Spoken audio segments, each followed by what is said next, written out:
नमस्कार दोस्तों, स्वागत है आपके अपने यूट्यूब चैनल सरकारी पाठशाला पे। आज हम लोग 20 जुलाई से अब तक के जितने करंट अफेयर हैं उसे सॉल्व करेंगे। तो जितने इम्पोर्टेंट क्वेश्चन हैं उन्हें देखेंगे, इम्पोर्टेंट पॉइंट देखेंगे और जीके जीएस भी इससे रिलेटेड करके हम लोग जानेंगे। जो स्टैटिक जीके है वो भी समझेंगे। तो चलिए शुरू करते हैं। पहला क्वेश्चन है, संयुक्त राष्ट्र के खाद्य एवं कृषि संगठन FAO ने 2026 में प्रतिष्ठित एग्रीकोल मेडल से किस भारतीय नेता को सम्मानित किया गया है? तो ये नरेंद्र मोदी जी को सम्मानित किया गया है। ये है नरेंद्र मोदी जी। इसकी व्याख्या देख लीजिए। FAO ने कृषि एवं खाद्य सुरक्षा योगदान से सम्मानित किया है। इसका एग्जाम पॉइंट ये है कि जो अगर स्टैटिक जीके से पूछा जाए तो FAO का मुख्यालय रोम इटली में है और इसकी स्थापना हुई थी 1945 में। FAO के FAO जो है फूड और एग्रीकल्चर यानी भोजन और खेती से संबंधित ये संगठन है, जो विश्व भर में भोजन और फूड इन सब की जो व्यवस्था होती है, इन सब पे जो पूरा नियंत्रण कैसे क्या है उस सब के बारे में ये नजर रखती है। चलिए नेक्स्ट क्वेश्चन करते हैं, इम्पोर्टेंट क्वेश्चन। चलिए नेक्स्ट क्वेश्चन देखते हैं। दूसरा क्वेश्चन है, भारत का पहला ग्लेशियर संरक्षण का किस राज्य ने पारित किया है? Indian glacier reservation act 2026। इसे पास करने वाला है उत्तराखंड। व्याख्या देख लीजिए। उत्तराखंड विधानसभा ने इंडियन ग्लेशियर प्रिवेंशन एक्ट 2026 पारित किया। यह कानून हिमालयी ग्लेशियरों के संरक्षण और प्रबंधन के लिए बनाया गया है। इसका मतलब है जो ग्लेशियर बने हैं वो गर्मी की वजह से, ग्लोबल वार्मिंग की वजह से पिघले ना। भारत में ग्लेशियर की रक्षा के लिए यह पहला राज्य स्तरीय कानून है। मतलब उत्तराखंड ऐसा कानून बनाने वाला पहला राज्य है। तो ये इंपॉर्टेंट क्वेश्चन बन जाता है। एग्जाम पॉइंट से देख लीजिए। कानून पारित करने वाला उत्तराखंड, कानून का नाम Indian glacier prevention act 2026, preservation act 2026।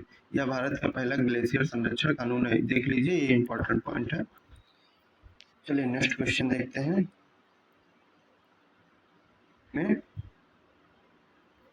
अंतर्राष्ट्रीय न्यायालय ICJ की पहली महिला अध्यक्ष के रूप में किसे चूज किया है? ये भी पहली है तो ये इंपॉर्टेंट बन जाता है।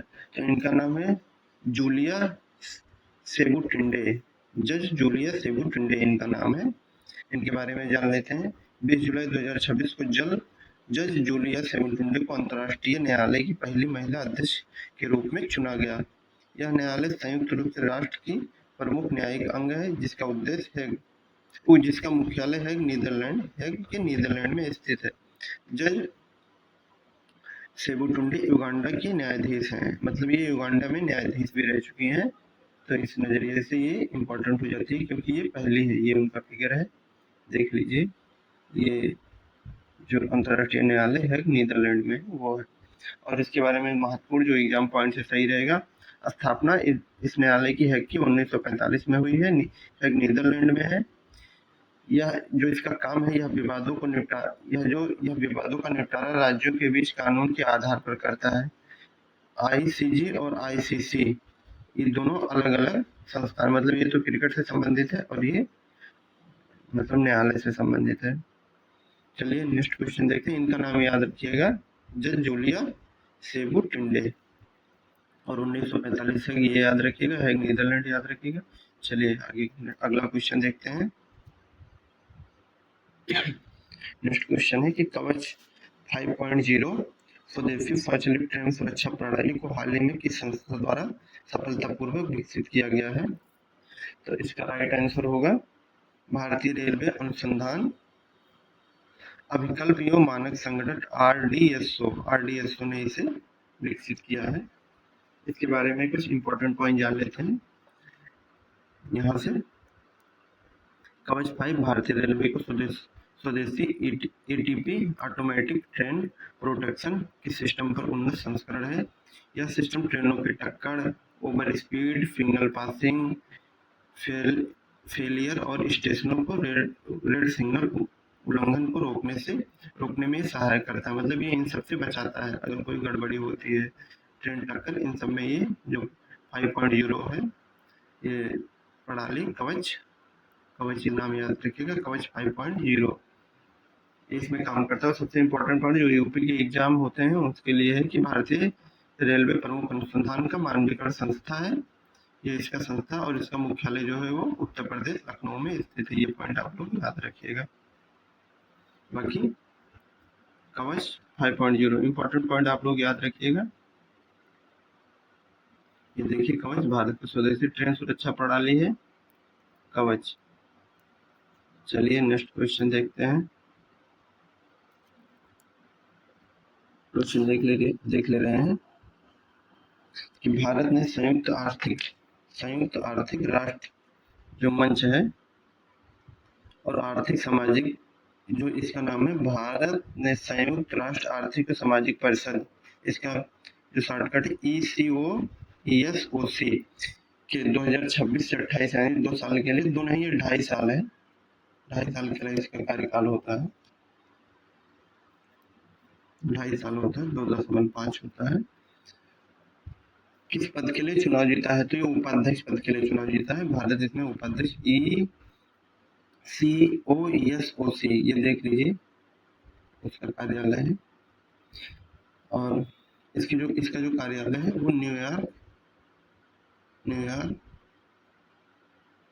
अमेरिका में है, अमेरिका में स्थित है। इसके बारे में देख लीजिए। यह चुनाव 27 जुलाई 2026 को हुआ था। यह भारत के वैश्विक नेतृत्व और कूटनीतिक प्रभाव को दर्शाता है।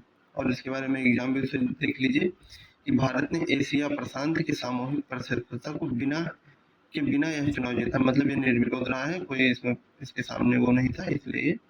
और ये भारत 8वीं बार, ये याद रखिएगा, ये पॉइंट इंपॉर्टेंट है, 8वीं बार लगातार जीता है। संयुक्त राष्ट्र ये यूएनओ का ये प्रमुख अंग है, मतलब ये इसी से जुड़ा है। यूएनओ संयुक्त राष्ट्र जो यूएनओ है उससे ये जुड़ा हुआ है, इसी का भाग है। तो चलिए, और इसका जो कार्यकाल है, मतलब ये इसका जो काम है, ये जो विश्व भर में मतलब आर्थिक मानवाधिकार मुद्दे हैं, सामाजिक न्याय है, इन सबसे ये जुड़ा हुआ है।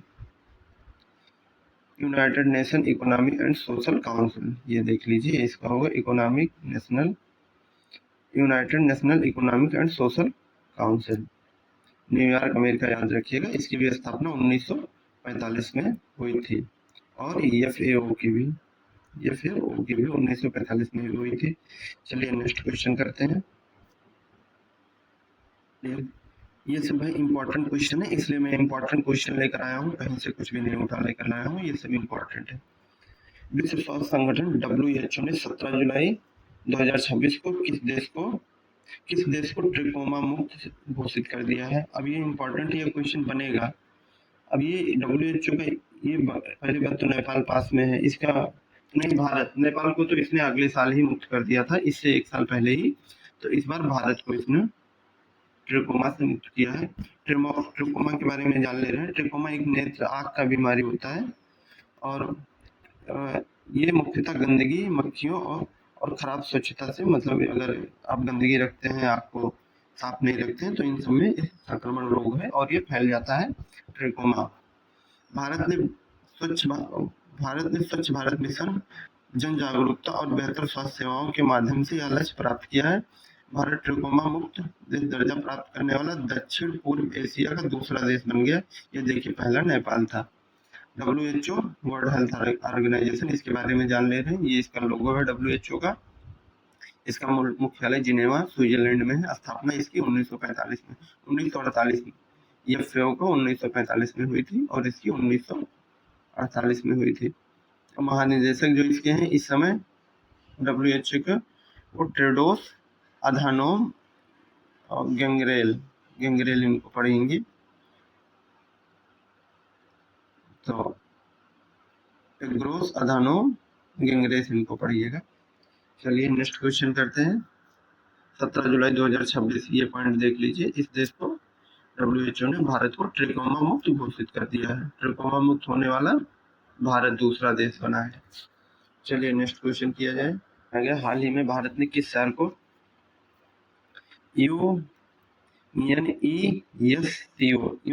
UNESCO, इसका जो है United Nation Education Scientific and Culture Organisation होता है, इसका ये देखिए इसका लोगो है इस टाइप का। तो किसे शामिल किया है इसमें? भारत के वाराणसी शहर को शामिल किया गया है। यूनेस्को ने शहर की संस्कृति पहचान को मान्यता दी है। वाराणसी अपने प्राचीन संस्कृति विरासत के लिए प्रसिद्ध है। यह उपलब्धि पर्यटन और वैश्विक पहचान को बढ़ावा देती है। अब हम जान ले रहे हैं यूएनईएसओ के बारे में। इसकी जो स्थापना हुई थी ये भी 1945 को हुई थी। इसका मुख्यालय पेरिस फ्रांस में है। भारत के कई राज्य क्रिएटिव शहर में शामिल है। इससे पहले भी जैसे ग्वालियर हुआ ऐसे ऐसे करके और भी शहर शामिल है इसमें। चलिए नेक्स्ट क्वेश्चन करते हैं। किस देश के साथ संयुक्त सैन्य अभ्यास नोर्डिक एलिफेंट, जो नोर्डिक एलिफेंट सैन्य अभ्यास है वो किसके साथ होता है? तो मंगोलिया के साथ होता है। मंगोलिया चीन के बीच में है, चीन से इसका बॉर्डर लगता है, तो मंगोलिया के साथ ही होंगे। नोर्डिक आप याद रखेंगे ये नाम। इसके साथ इसका संयुक्त सैन्य अभ्यास हुआ है। इसके बारे में जान ले रहे हैं। इसका महत्वपूर्ण जो तथ्य है, अभ्यास नोर्डिक एलिफेंट, भाग लेने वाला भारत और मंगोलिया। ये वार्षिक यानी हर एक साल पे होता है। काउंटर टेररिज्म ऑपरेशन, मतलब जो आतंकवाद के खिलाफ कैसे निपटा जाए उसके खिलाफ ये इस सैन्य अभ्यास होता है, उसको ध्यान में रखते हुए। इसके बारे में ये देखिए कि आतंकवाद रोधी अभियान शांति मिशन प्रशिक्षण दिया जाता है। इससे दोनों देशों की सेनाओं के बीच तालमेल मजबूत होता है। यह भारत का एक्ट ईस्ट पॉलिसी को मजबूत करता है। ईस्ट पॉलिसी को ये मजबूत करता है, मतलब देशों के बीच जो संबंध स्थापित होते हैं उससे ये एक अच्छा संदेश जाता है इससे। और भी जो मतलब युद्धाभ्यास पूछे जाते हैं वो देख लीजिए, हमने लिख रखा है। भारत और थाईलैंड के बीच मित्र, याद रखिएगा, पूछा जाता है। नोर्डिक भारत मंगोलिया। युद्ध अभ्यास होता है वो भारत और अमेरिका के बीच होता है, और हैंड इन हैंड ये चीन के साथ होता है। ये सब याद रखिएगा, ये सब पूछे जाते हैं हर बार एग्जाम में। इस बार नोर्डिक एलिफेंट 2026 मंगोलिया। चलिए नेक्स्ट क्वेश्चन करते हैं। तो आपको पीडीएफ चाहिए होगा तो इस नंबर पे आप हमें मैसेज कर दीजिएगा, मैं पीडीएफ अवेलेबल करवा दूंगा फ्री में। बाकी नेक्स्ट क्वेश्चन किया जाए।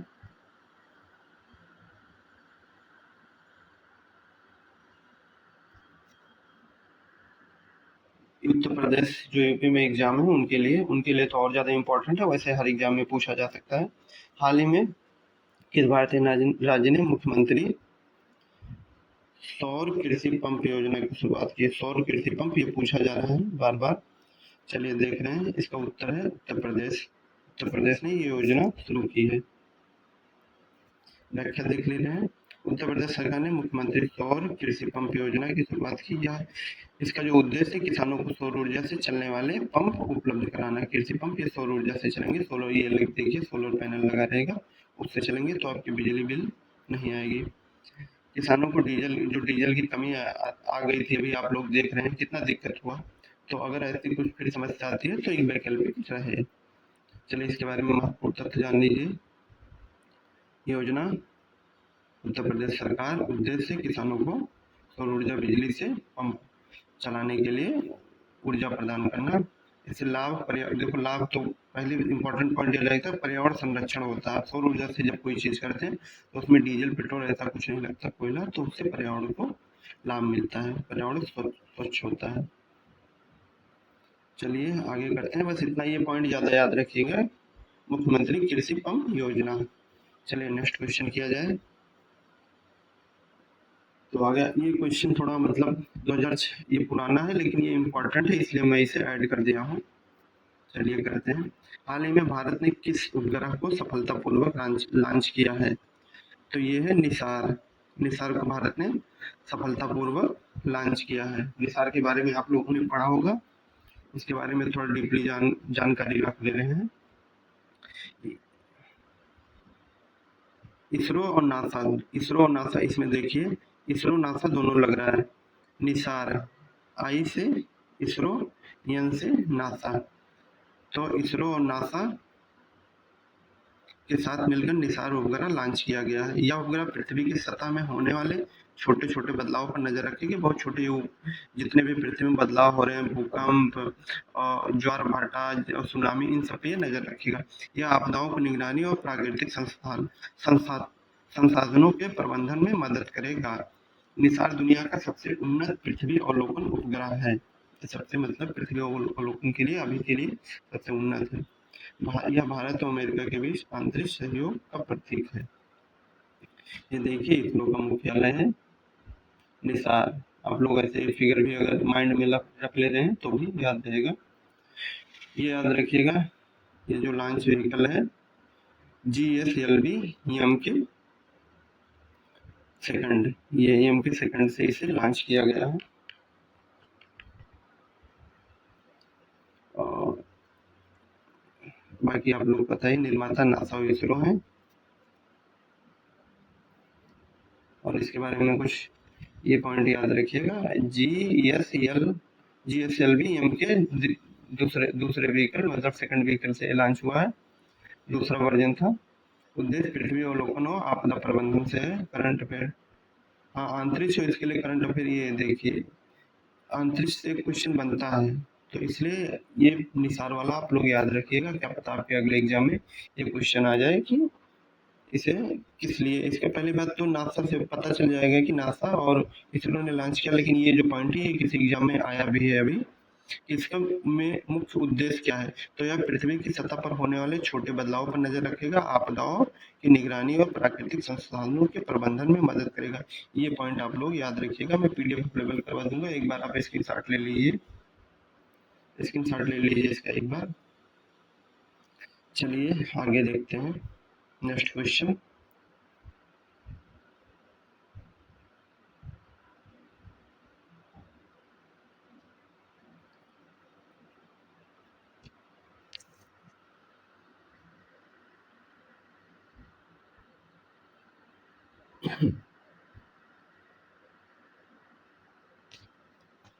हाल ही में भारत सरकार ने कहा देश का पहला राष्ट्रीय एआई केंद्र स्थापित किया है?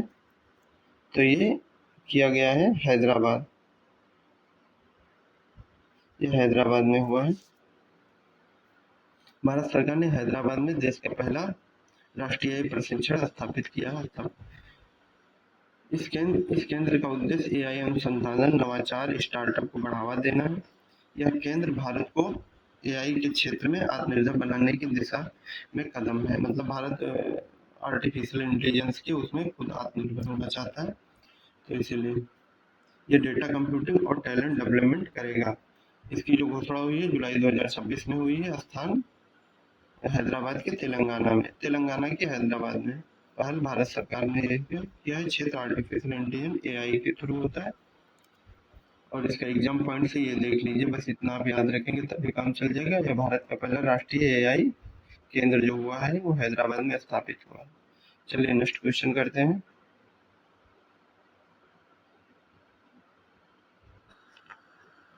हाल ही में किस भारतीय खिलाड़ी ने स्कॉटलैंड ओपन बैडमिंटन 2026 का खिताब जीता? स्कॉटलैंड बैडमिंटन ओपन खिताब ये लक्ष्य सेन ने जीता है। ये है लक्ष्य सेन, इनका फिगर देख लीजिए, अभी युवा है ये। लेकिन ये शायद उत्तराखंड से इनका जन्म उत्तराखंड में हुआ था, क्योंकि ये क्वेश्चन किसी एग्जाम में पूछा गया था, इसलिए उत्तराखंड में इनका जन्म हुआ था। और ये ओलंपिक में मेडलिस्ट भी हैं। स्कॉटलैंड ओपन बैडमिंटन खिताब 2026। और इसका जो उद्घाटन वो कहाँ हुआ था, ये ग्लासगो स्कॉटलैंड के ग्लासगो शहर में 3 जुलाई 2026 को। इसके विजेता जो है लक्ष्य सेन।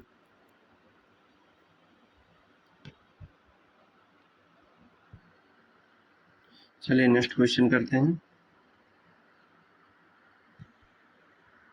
क्वेश्चन है, जो पहला रहता है वो इम्पोर्टेंट हो जाता है। तो हाल ही में किस राज्य ने देश का पहला एआई आधारित कृषि डिजिटल मिशन शुरू किया है? तो ये शुरू करने वाला है महाराष्ट्र। महाराष्ट्र ने आपने वो महिला अधिकार के लिए जो स्वामित्व योजना लेकर आई थी, वो भी महाराष्ट्र सरकार ने ही शुरू किया है, जिसमें अब महिलाएं भी लोन ले सकती हैं अपने स्वामित्व और उनका खुद का, मतलब लोन में कृषि के उसमें उनका खुद का वो योगदान रहेगा और वो खुद की क्रेडिट पे लोन ले सकेंगी। तो ये कानून लाने वाला भी महाराष्ट्र पहला राज्य है। चलिए इसके बारे में देख ले रहे हैं, इस क्वेश्चन के बारे में, एआई आधारित कृषि डिजिटल मिशन के बारे में। मिशन का नाम है एआई आधारित कृषि डिजिटल मिशन। शुरू करने वाला राज्य जो है महाराष्ट्र। जुलाई 2026 में इसकी घोषणा हुई है। उद्देश्य स्मार्ट कृषि, उत्पादकता वृद्धि, किसानों की आय को बढ़ाना। ये इसकी मतलब ये इसका उद्देश्य है। और देख लीजिए तकनीकी जो इसका किसने डेवलप किया है, artificial intelligence, data analytics, remote sensing.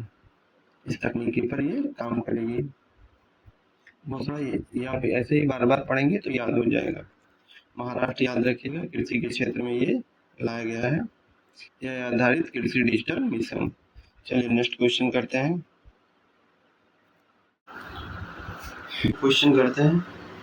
हाल ही में सुप्रीम कोर्ट ने देश का पहला पर्यावरण संवेदनशील ग्राम परियोजना को मंजूरी दे दी है। तो वो राज्य है केरल। केरल ये परियोजना लेकर आया था, तो ये मामला कोर्ट में चला गया था, तो फिर अब सुप्रीम कोर्ट ने उसे मंजूरी दे दी है। सुप्रीम कोर्ट ने अनुमति दी कि देश की पहली संवेदनशील पर्यावरण परियोजना को सुप्रीम कोर्ट ने दी मंजूरी। चलिए इसके बारे में व्याख्या जान लेते हैं। परियोजना जो है पर्यावरण संवेदनशील ग्राम परियोजना, इसका जो नाम है ESGP शॉर्टकट नाम, इसे आप लोग याद रखेंगे। ESGP स्वीकृति सुप्रीम कोर्ट द्वारा दी गई। स्थान है केरल। उद्देश्य पर्यावरण संरक्षण और सतत विकास को लेकर है। देश की पहली ESGP ये परियोजना है। केरल देश की पहली ऐसी योजना लेने वाला राज्य बना है। पहली बात ये सतत विकास से जुड़ा हुआ है तो ज़्यादा इम्पोर्टेंट हो जाता है। कोई भी चीज़ अगर सतत विकास को लेकर उसका मेन उद्देश्य है तो ज़्यादा इम्पोर्टेंट क्वेश्चन हो जाता है। इसका उद्देश्य गांव में हरित, स्वच्छ और टिकाऊ बनाना, ये इसका उद्देश्य है। चलिए नेक्स्ट क्वेश्चन करते हैं।